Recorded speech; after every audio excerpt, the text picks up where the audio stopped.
गजाननं भूतगणाधिसेवितं कपित्थजम्बूफलसारभक्षणम् उमासुतं लोकविनाशारकं नमामि विघ्नेश्वरपादपङ्कजं। श्रीगणेशाय नमः। श्रीगंगाधरपादाभ्यै नमः। आइए आज हम राहु ग्रह के द्वितीय भाव के बारे में इस टॉपिक पे बात करेंगे कि राहु ग्रह द्वितीय भाव में बैठ क्या सफल करता है।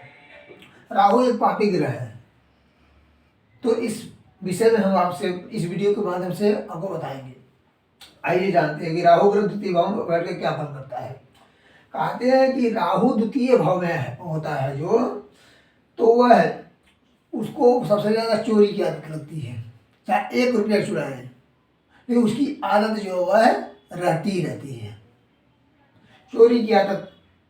अभिमानी, हमेशा जो है मान करने वाला, घमंड करने वाला, और दुख का भागी, हमेशा कहीं कहीं से दुख होकर इसके पीछे लगा रहे। कोई भी काम करते हैं तो उसको दुख ही दुख मिले। और मत्स्य नॉन वेज को खाना, नॉन वेज खाना, मत्स्य मांस का सेवन करने वाला, और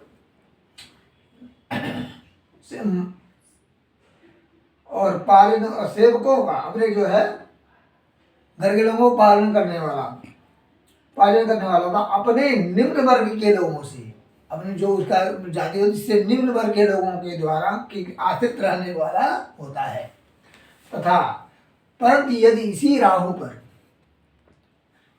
यहाँ बृहस्पति की, शुक्र की और बुध की, अगर इन ग्रहों में से किसी एक की भी दृष्टि पड़ गई, या 2 की पड़ गई, या तीनों की पड़ गई, तो इसके शुभ फल में, इसके पाप फल में जो है परिवर्तन हो जाता है। पूरा नहीं होता है, लेकिन इसकी आदत में सुधार आ जाता है, इसके स्वभाव में शुभ पाप फल में परिवर्तन हो जाता है। और यदि राहु जब यहाँ कुमार अवस्था का और युवा अवस्था का होता है और इसी शुभ ग्रह की दृष्टि पड़ती है, तो उसके जो है विचारों में, पाप विचारों में परिवर्तन होना निश्चित होता है।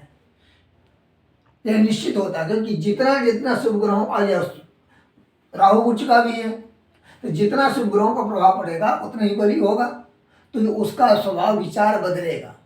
वह पाप कर्म न कर करके शुभ फल प्रदान करेगा, अच्छा काम करवाएगा। अगर इसी राहु पर मंगल का, केतु का, शनि का, सूर्य का और क्षीण चंद्र का अगर पड़ता है दृष्टि, तो मंगल कमजोर हो जाएगा। अगर बाल्यावस्था का है, मृतावस्था का, वृद्धावस्था का है, और साथ में इन्हीं मंगल के, केतु का, सूर्य का, शनि का, क्षीण चंद्रमा का प्रभाव भी पड़ गया, तो यह ज़्यादा ही परेशान करेगा, ज़्यादा ही दुखदायी बनता है। धन आएगा तो धन टिकेगा नहीं। वाणी में इसके विकार इतना खराब हो जाएगा कि कोई इससे बात करना नहीं चाहेगा, इसकी निंदा होगी, परिवार में एकजुटता नहीं रहेगी, हमेशा परिवार में जो है खलल उपद्रव रखेगा।